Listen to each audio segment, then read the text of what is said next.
જીવનધારા વૃદ્ધાશ્રમ તારીખ 30/7/24ના રોજ આજે અમારા વૃદ્ધાશ્રમમાં રહેતા રસીલાબેન સંઘવી અને જયંતિભાઈ સંઘવી કે જેઓ ખૂબ જ કહીએ કે પુણ્યશાળી આત્મા છે અને છેલ્લા ઘણા સમયથી રહી રહ્યા છે અને તેઓએ પોતે મણિનગર સ્થાનકવાસી જૈન સંઘમાં બાએ પોતે 40 વર્ષ ખૂબ જ સરસ સેવા આપી છે.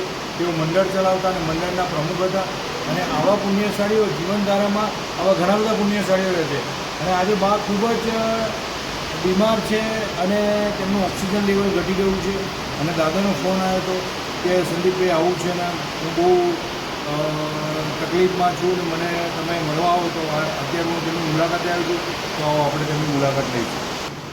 તો અમારા જયંતિભાઈ સંઘવી છે અને દાદા છે.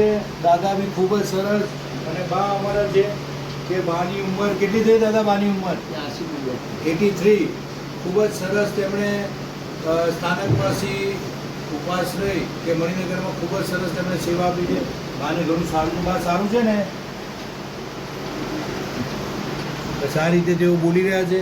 દાદા ખૂબ જ ચિંતા કરે છે કે પણ આપણે બધાએ તેમને હિંમત આપવાની છે કે શું કહીએ છીએ આપણે બધા સારું થઈ જશે ને બાને સરસ થઈ જ જશે એટલે બિલકુલ હિંમત રાખજો. બરાબર. તો અમે બધા પ્રાર્થના કરીએ કે બા જલ્દીમાં જલ્દી સારા થઈ જાય. જીવનધારા વૃદ્ધાશ્રમ પરિવારને પ્રણામ.